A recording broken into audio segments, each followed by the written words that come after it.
Alabado sea el Señor. Nosotros estamos disfrutando el Evangelio de Juan bajo la línea del encargo, la palabra y el testimonio. Hoy nosotros vamos a ver el Evangelio de Juan capítulo 2. Después de las bodas de Caná, después de que el Señor Jesús transformó el agua en vino, alguna cosa aquí sucedió de gran importancia. Nuestro deseo es abordar esa porción de Juan 2 que se refiere a la purificación del templo. Y nosotros vamos a abordar en dos etapas. Primero, vamos a hablar de la aplicación y después vamos a hablar de los principios espirituales de esa porción de la palabra de Dios. El Evangelio de Juan capítulo 2, versículos 13 al 18.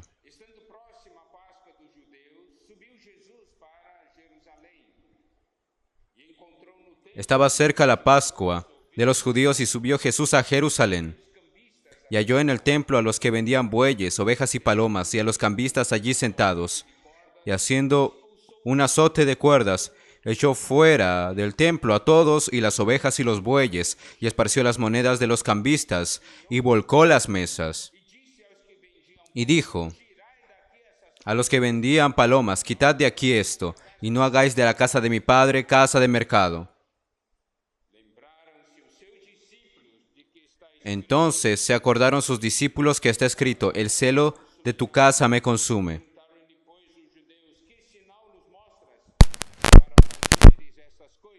Entonces le respondieron los judíos y le dijeron: ¿qué señal nos muestras ya que haces esto? Respondió Jesús y les dijo: destruid este templo y en 3 días lo levantaré. Hermanos, en el inicio del ministerio del Señor, podemos ver esto aquí. Y podemos ver en los otros evangelios el Señor purificando el templo en la semana de su muerte. Entonces tenemos 2 veces ese hecho de la purificación del templo. Muchos tal vez pregunten, ¿por qué eso? Yo voy a leer ahora Mateo 21, versículos 12 y 13, que muestra la purificación del templo en el final del ministerio del Señor. Ese de Juan es en el inicio del ministerio del Señor. Y Mateo, Marcos y Lucas registran la purificación del templo en el final del ministerio del Señor. Yo voy a leer Mateo. Vamos a ver el registro de Mateo 21, versículos 12 y 13. Y entró Jesús en el templo de Dios y echó fuera a todos los que vendían y compraban en el templo, y volcó las mesas de los cambistas y las sillas de los que vendían palomas. Y les dijo: escrito está: mi casa, casa de oración será llamada, mas vosotros la habéis hecho cueva de ladrones.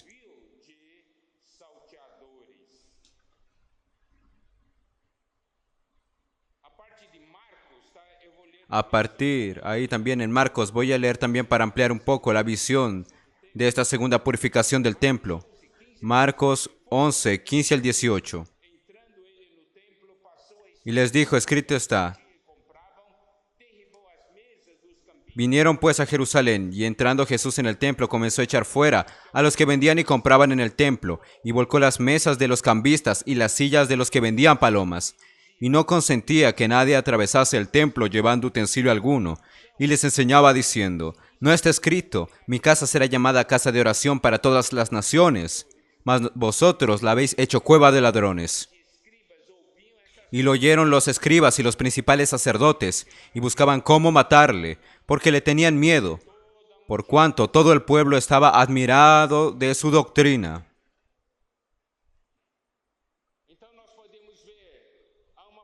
Entonces podemos ver, hay una purificación del templo en el inicio del ministerio del Señor y también una purificación del templo en el final del ministerio del Señor. Tal vez, hermanos, pregunten, ¿por qué eso? Es porque hay principios para hacer las cosas. Y para comprender esos principios de por qué hubo esas dos purificaciones, vamos a leer Levítico 14, versículos 34 en adelante. Levítico 14 habla de la lepra. Y del versículo 34 en adelante habla de la lepra. En una casa, muestra una casa contaminada. Aquí dice: cuando hayáis entrado en la tierra de Canaán, la cual yo os doy en posesión, si pusiere yo plaga de lepra en alguna casa de la tierra de vuestra posesión, vendrá aquel de quien fuere la casa y dará aviso al sacerdote diciendo: algo como plaga ha aparecido en mi casa. Entonces el sacerdote mandará desocupar la casa antes que entre a mirar la plaga, para que no sea contaminado todo lo que estuviere en la casa, y después el sacerdote entrará a examinarla.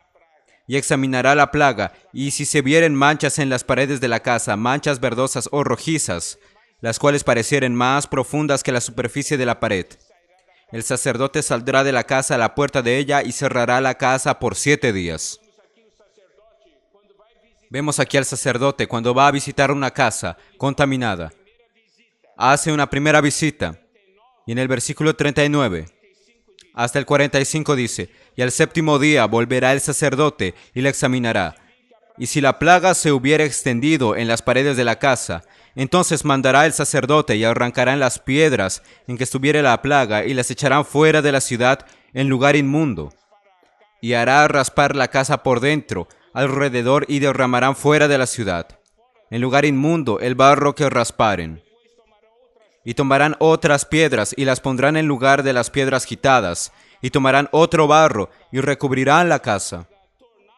Y si la plaga volviere a brotar en aquella casa, después que hizo arrancar las piedras y raspar la casa, y después que fue recubierta,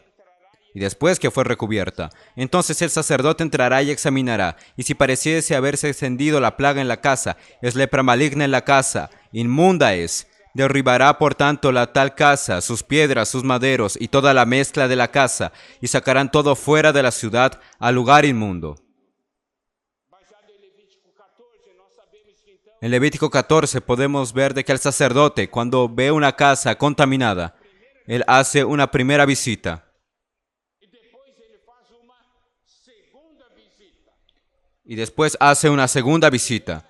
Entonces en la primera, él va a limpiar. En la segunda, tiene el intento de limpiar. Mas si no funciona, no da resultado, la casa debe ser derribada.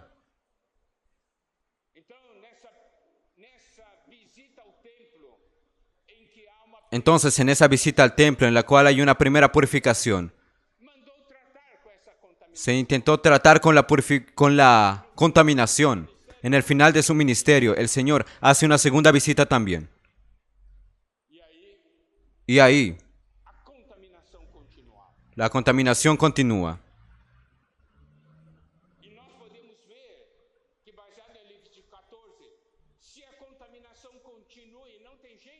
Si la contaminación continúa y no hay manera de tratarla, la casa debe ser derribada.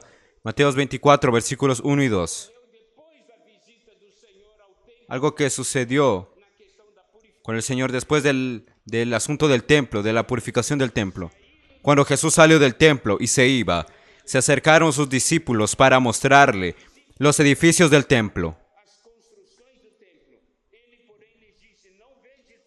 Respondiendo, él les dijo: ¿veis todo esto? De cierto os digo, que no quedará aquí piedra sobre piedra que no sea derribada.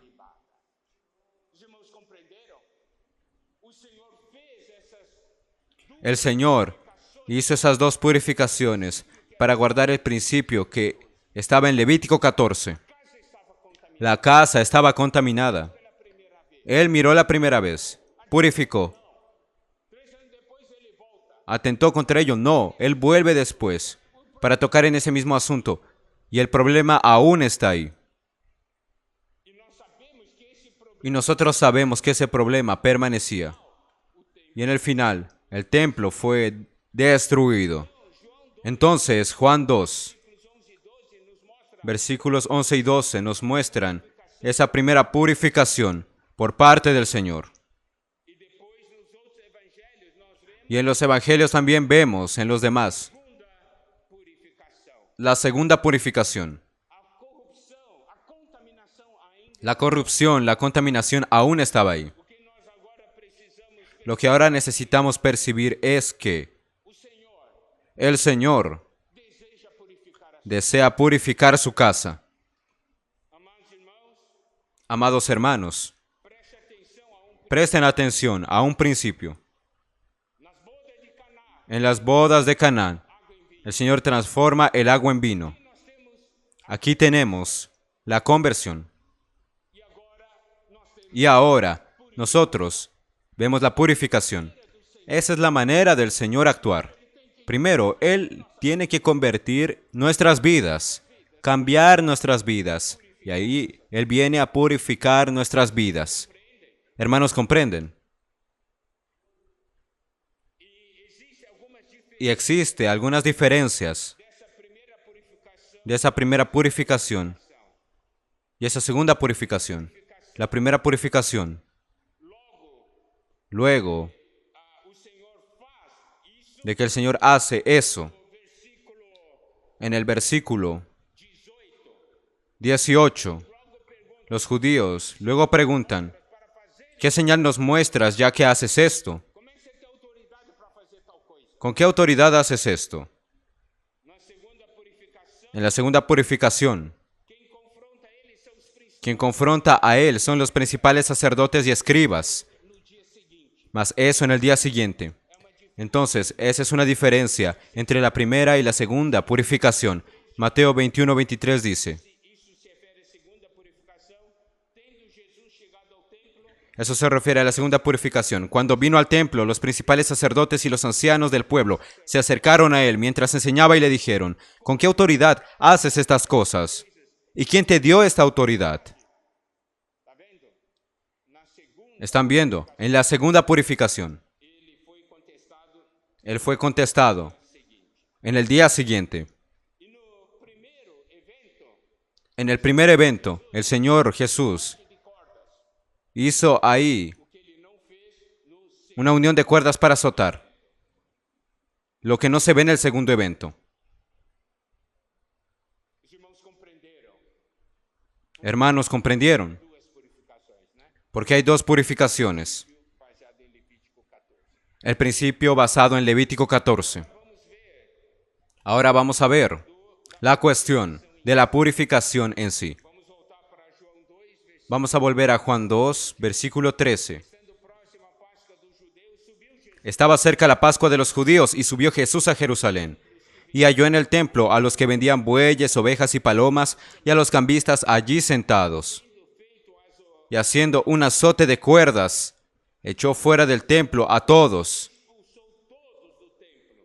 y las ovejas y los bueyes, y esparció las monedas de los cambistas, y volcó las mesas.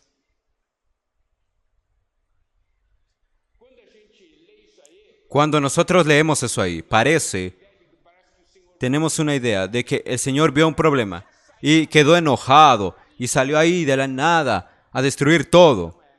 Mas no es así. ¿Por qué? Porque el versículo 5 muestra que el Señor hizo un azote de cuerdas, un amarro de cuerdas para azotar. Él vio la situación y comenzó a fabricar ese azote. No es de que miró y ya directamente quiso tomó un amarro de cuerdas para azotarlos. No. ¿Cuánto tiempo demora hacer un azote? Usted tiene que tomar cuerdas, tiene que juntar, tiene que ahí hacer los nudos, trenzarlos. Entonces, el Señor no hizo en un arranque de furia. Nosotros somos así, mas el Señor Jesús no es así.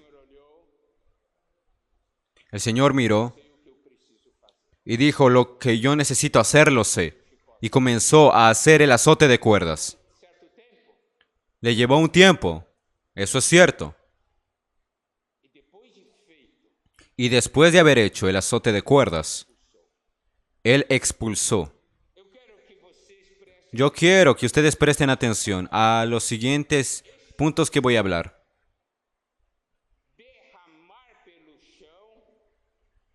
Ese, esparcir las monedas de los cambistas, volcar las mesas, echar fuera, todo eso es muy importante. En el versículo 6 dice, dijo a los que vendían palomas, sacadlas de aquí. ¿Qué es lo que tenemos que comprender? Es que hoy nosotros somos el templo.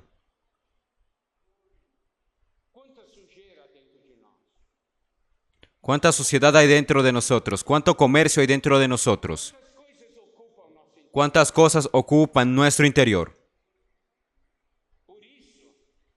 Por eso, recuerde, expulsar, derramar por el suelo, volcar las mesas. Y el Señor dice, quitad, sacad de aquí estas cosas. Amado hermano, amada hermana, usted no es habitación de Dios. El Señor no habita en su interior. ¿Qué es lo que el Señor encuentra en su interior? ¿Hay cosas inadecuadas o no?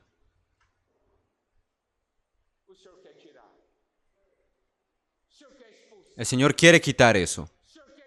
El Señor quiere expulsar, quiere volcar todas las cosas, quiere arrojarlas por el suelo.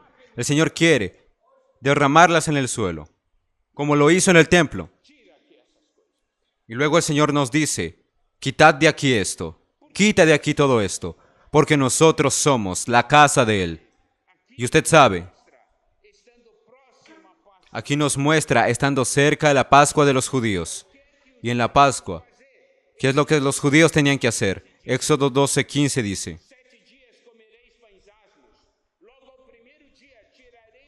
7 días comeréis panes sin levadura, y así el primer día haréis que no haya levadura en vuestras casas, porque cualquiera que comiere leudado, desde el primer día hasta el séptimo, será cortado de Israel.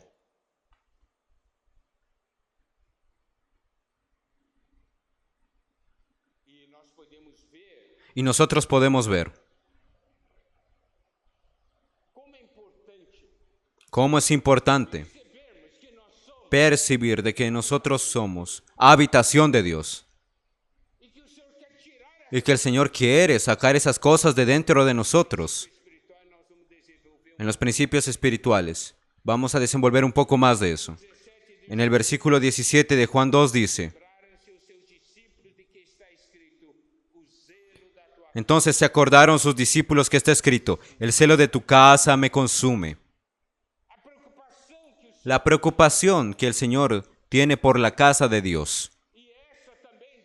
Y esa también debe ser nuestra preocupación.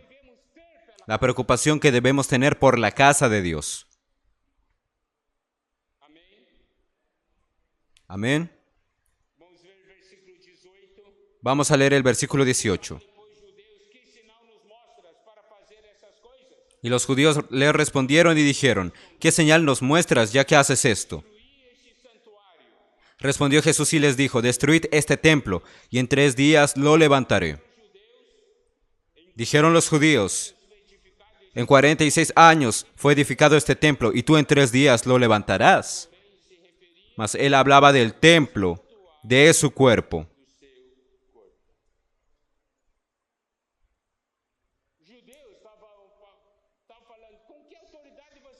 Los judíos estaban diciendo, ¿con qué autoridad tú haces esto? El Señor mostró entonces algo muy grande. Ellos preguntaron por una señal. Y el Señor habló. Destruir este santuario y en 3 días yo lo levantaré. Habló sobre las cosas que habrían de suceder con él. Aquí en el versículo 21 él dice, él hablaba de qué, hermanos, del templo de su cuerpo. Él dijo, ustedes van a destruir mi cuerpo, van a matarme, mas en 3 días yo lo reconstruiré, lo voy a construir, lo voy a levantar. Se nos dice claramente, hermanos, en Juan, de que el Verbo se hizo carne y habitó entre nosotros. Él era el tabernáculo de Dios.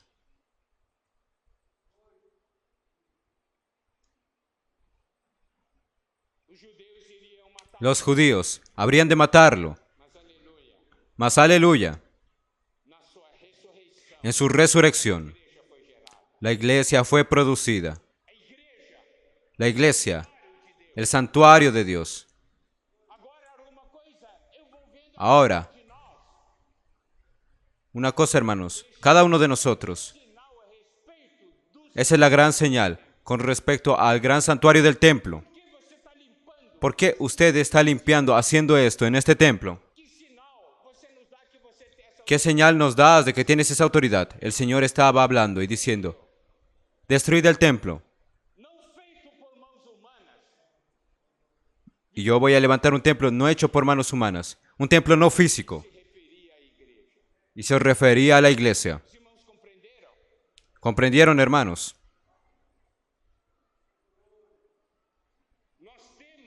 Nosotros tenemos que tener una visión muy clara de quiénes nosotros somos. Somos hoy la habitación de Dios en el Espíritu.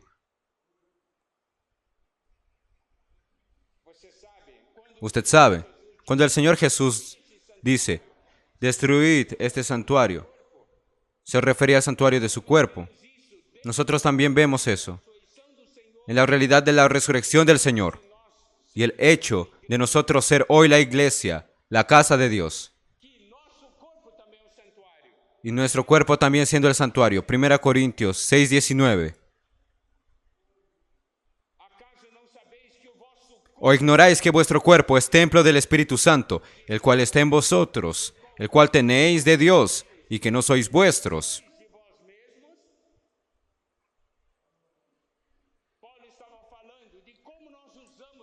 Pablo estaba hablando de cómo usamos nuestro cuerpo. ¿Para qué? Nuestro cuerpo es santuario del Espíritu Santo. Nosotros tratamos nuestro cuerpo de esa manera, con esa visión o no.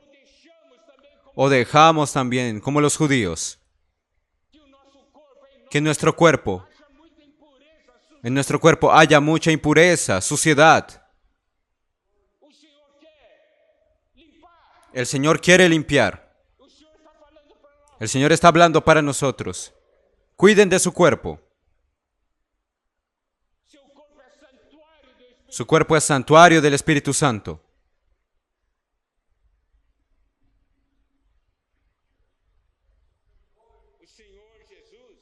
El Señor Jesús.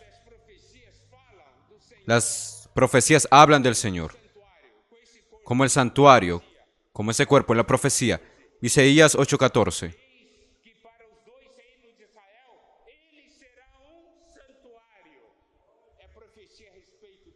Profecía con respecto al Señor Jesús. Entonces Él será por santuario, pero a las 2 casas de Israel. Colosenses 2:9.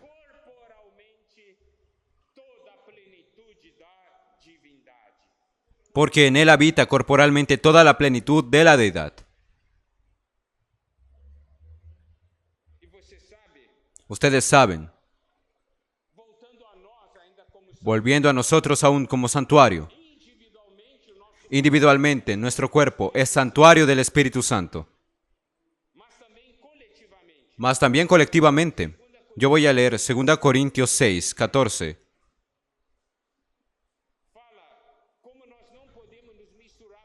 Cómo nosotros no podemos mezclarnos con el mundo, con aquello que no es de Dios. No os unáis en yugo desigual con los incrédulos, porque ¿qué compañerismo tiene la justicia con la injusticia? ¿Y qué comunión la luz con las tinieblas?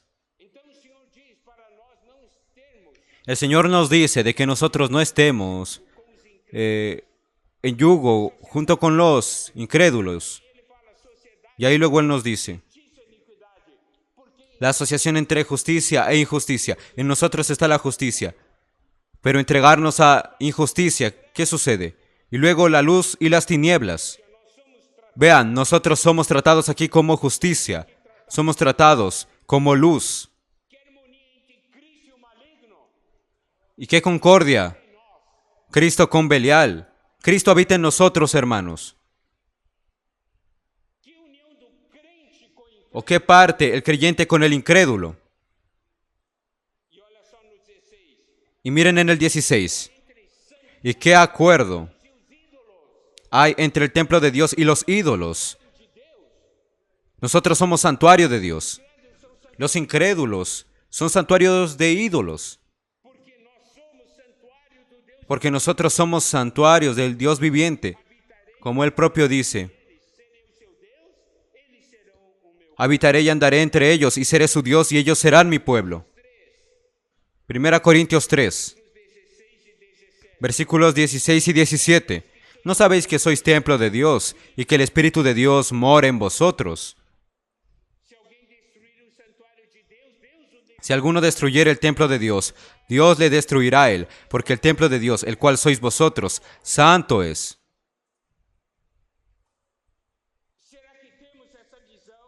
¿Será que tenemos esa visión de que nosotros somos santuario de Dios, somos sagrados?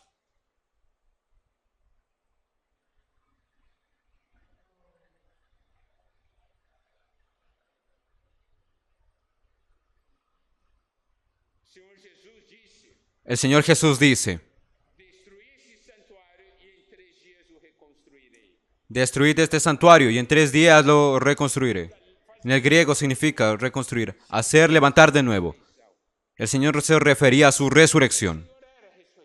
El Señor es la resurrección. Y en la resurrección surgiría un nuevo santuario, un nuevo templo.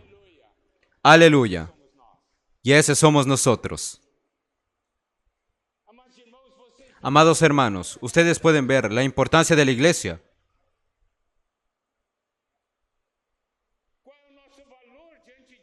¿Cuál es nuestro valor delante de Dios?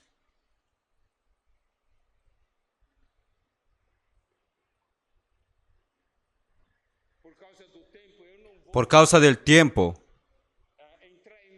yo no voy a entrar mucho en los detalles, mas yo quiero decir que en la resurrección, primero, el Señor Jesús, Él es la propia resurrección. Juan 11:25 dice, yo soy la resurrección y la vida, el que cree en mí, aunque esté muerto, vivirá. Eso quiere decir de que Él siendo la resurrección, Él mismo vence a la muerte. Mas también, nosotros vemos de que el Padre lo hizo resucitar. Romanos 6:4. Porque somos sepultados juntamente con Él para muerte con el bautismo, a fin de que como Cristo resucitó de los muertos por la gloria del Padre, así también nosotros andemos en vida nueva. Y nosotros también vemos el Espíritu envuelto en la resurrección, Romanos 8:11. Y si el Espíritu de aquel que levantó de los muertos a Jesús mora en vosotros, el que levantó de los muertos a Cristo Jesús, vivificará también vuestros cuerpos mortales por su Espíritu que mora en vosotros. Amén, lo están viendo. Padre, Hijo y Espíritu, todos involucrados en la resurrección.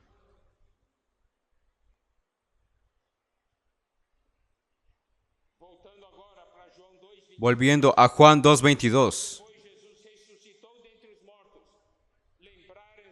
Por tanto, cuando resucitó de entre los muertos, sus discípulos se acordaron que había dicho esto y creyeron la Escritura y la palabra que Jesús había dicho.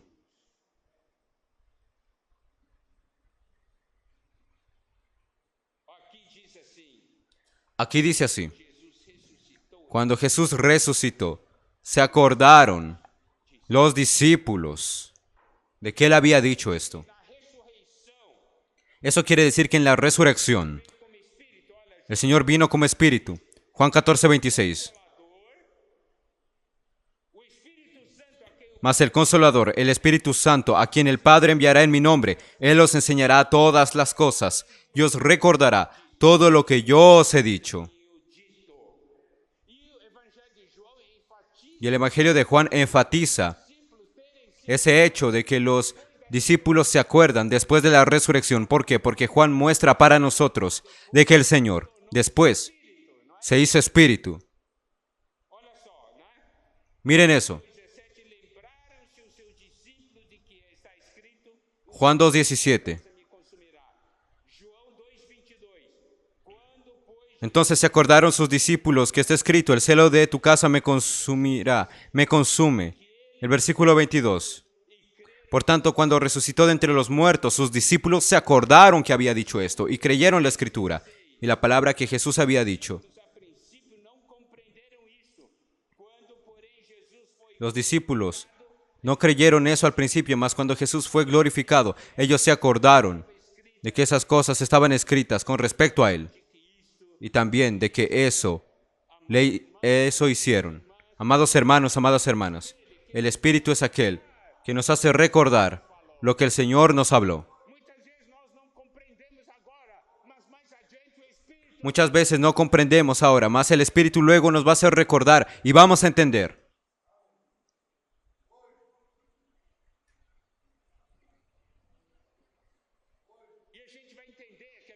Y vamos a entender. ¿Quieren ver? Juan 7:39. Esto dijo del Espíritu que habían de recibir los que creyesen en Él, pues aún no había venido el Espíritu Santo, porque Jesús no había sido aún glorificado. Entonces Juan ahora, él está comprendiendo lo que el Señor habló. Por eso él explica, esto dijo del Espíritu que habían de recibir. Juan 12:33. Y decía esto dando a entender de que muerte iba a morir. Eso quiere decir que, de que cuando ellos vieron al principio no comprendieron, ahora ellos comprenden. Juan explica. Él quiere decir eso. ¿Entendieron? Juan 21:19 dice, esto dijo dando a entender con qué muerte había de glorificar a Dios. Y dicho esto, añadió, sígueme.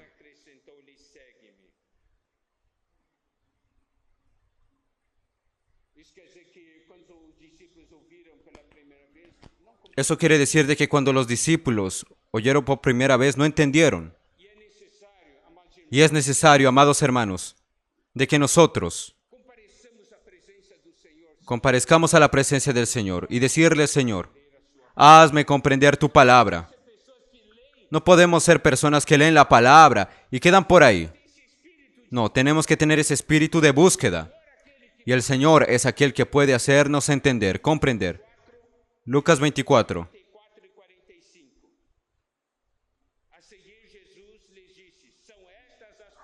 Versículos 44 al 45.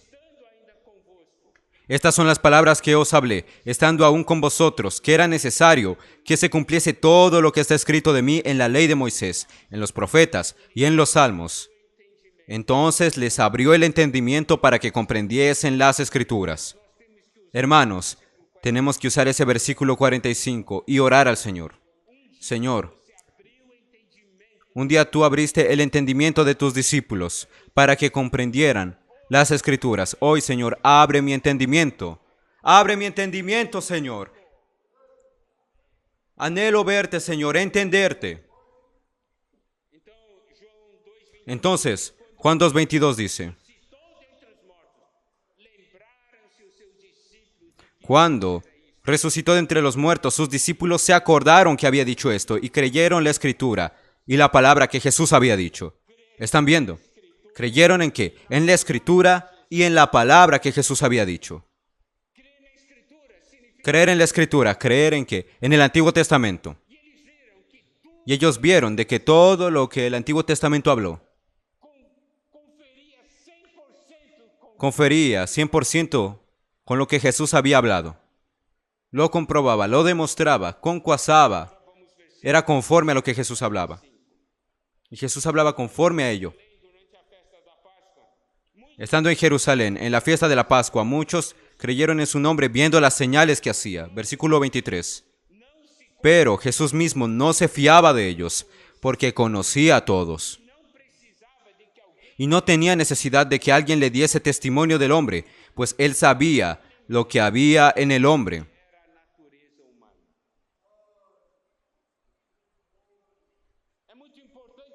Es muy importante nosotros comprender esta porción.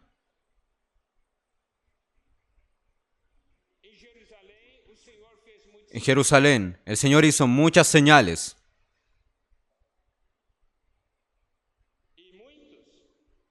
Y muchos vieron las señales y creyeron. Yo quiero que los hermanos perciban que aquí no está hablando del Señor.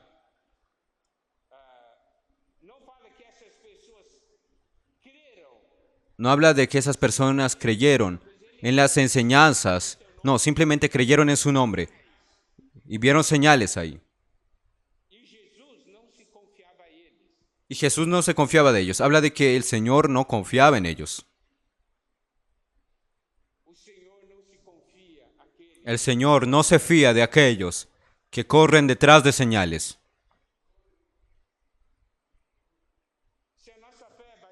Si nuestra fe es basada en señales, hermanos, nuestra fe es una fe muy débil, porque Satanás también hace señales, hermanos. Nuestra fe es por la palabra de Dios, viene por la palabra de Dios y no pide señales. Aquí nosotros vemos de que Jesús no se fiaba de ellos, no confiaba en ellos porque los conocía a todos, conocía su ser interior. Es muy fácil, cuando alguien hace señal, ganar la admiración. Y las personas se sienten atraídas por aquellos que hacen señales. Mas el Señor no se confiaba de ellos, no fiaba nada, no se confiaba en ellos. ¿Por qué? Porque ellos no conocían el corazón del Señor, solamente veían las señales. Ellos no conocían la voluntad de Dios, ellos no conocían el plan de Dios. Hermanos, ¿comprenden? Ellos no conocían el camino que el Señor estaba andando. Por eso, miren, era un camino estrecho, era un camino de tomar la cruz, una puerta estrecha. Ellos no conocían ellos no conocían nada de eso. Ellos solamente querían y pedían y veían señales. Ahora, aquellos que creen, que conocen el corazón del Señor, que saben que es un camino estrecho el que hay que seguir, que saben que hay que tomar la cruz, que saben que hay que negarse a sí mismos y que aman al Señor, conocen la obra de la redención, saben el precio que fue pagado para ser salvos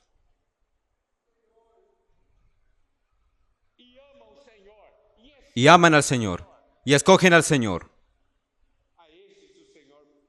A esos el Señor puede confiarles algo, confiarse incluso a sí mismo, mas simplemente aquellos que buscan señales no.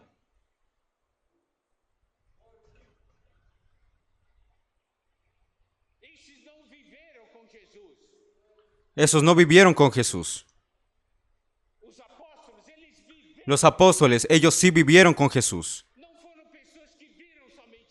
No fueron personas que solamente vieron señales. Hermano, ¿usted tiene confianza o no? ¿El Señor puede confiar en usted o no? Depende, si usted está yendo detrás del Señor solamente para ver señales, o porque usted conoce al Señor, ama al Señor, escogió al Señor, mismo sabiendo de que el camino es difícil. ¿Es por eso o es por lo otro?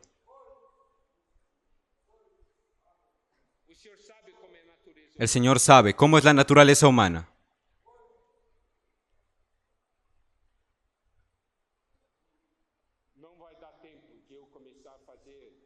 No va a dar tiempo de yo comenzar hacer la mención de los principios espirituales de esta porción de Juan 2, por causa del tiempo.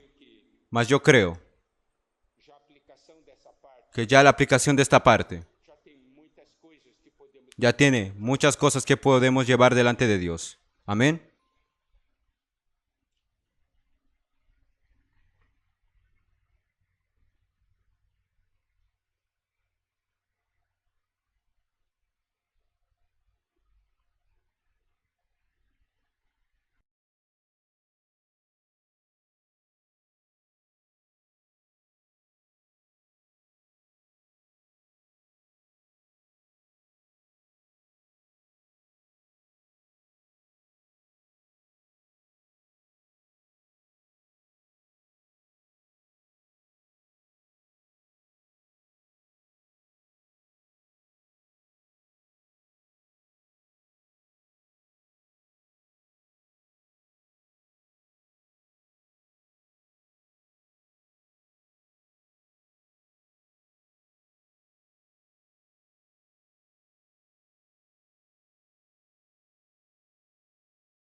Amén, Señor Jesús, amados hermanos, amadas hermanas, gracias al Señor por este mensaje maravilloso, esta palabra tan preciosa que hemos recibido en este día, hermanos. Que el Señor pueda continuar bendiciéndonos con su hablar, hablando cada día con nosotros, queridos santos. Que podamos recibir cada palabra de parte del Señor, hermanos, como espíritu y vida. Amén, Señor Jesús. Amén, amados hermanos, animarles a continuar disfrutando de la palabra del Señor, animarles a continuar, hermanos, prosiguiendo, avanzando, siendo uno. Amén, Señor Jesús. Y pues, hermanos, recordarles que tenemos transmisiones, ¿no? Todas las semanas, hermanos, de diferentes mensajes aquí en el canal. Hermanos, los animamos a poder continuar, hermanos, prosiguiendo. Gracias al Señor, hermanos, porque en la iglesia tenemos dirección, hermanos, y el Señor nos está guiando como esos 4 seres vivientes, hermanos, por medio del Espíritu. A veces hacia la izquierda, hacia la derecha, hacia la parte posterior, hacia adelante, hermanos, con el águila, hermanos. Amén, Señor Jesús, con el buey. Señor Jesús, asimismo también con el Señor Jesús, con el león, hermanos, con el ser humano, con el hombre, hermanos. Esas 4 facetas de los 4 seres vivientes, hermanos. El Señor nos guía de diferentes maneras, hermanos. Pero, hermanos, siempre podemos tener la certeza de que es hacia adelante, hacia donde el Señor nos está llevando. Hacia nuestro destino, que es el reino, hermanos. Esa es nuestra meta, ese es nuestro destino. Reinar con Cristo. Entonces, hermanos, el Señor nos está llevando de diferentes maneras, hermanos, con el mismo espíritu. Entonces, hermanos, vamos a proseguir avanzando hacia el reino juntos como un solo ejército, un solo cuerpo, como la familia de Dios, hermanos, como la novia, como la guerrera. Amén, Señor Jesús. Hermanos, que el Señor los bendiga mucho. Amén, Señor Jesús. Vamos a continuar por eso prosiguiendo. Y pues recordarles que aquí en el canal tenemos mucho material para todos ustedes, que es preparado con mucho amor, hermanos. Y pues, hermanos, vamos a continuar avanzando, prosiguiendo hasta que el Señor venga. Amén. En los comentarios, hermanos, aquí en el chat en vivo estamos compartiendo lo que es el canal de difusión por WhatsApp. Amén, Señor Jesús, de los links, de los diferentes contenidos. Entonces, hermanos, podemos unirnos, hermanos, para poder estar también atentos a lo que son las nuevas transmisiones y demás información que difundimos por medio de ese canal de difusión en WhatsApp. Amén, Señor Jesús, hermanos, que el Señor los bendiga mucho. Nos vemos en una próxima transmisión. Saludos para todos, un abrazo enorme para todos. Hermanos, somos uno para siempre y vamos a proseguir de esa manera. Jesús es nuestro Señor.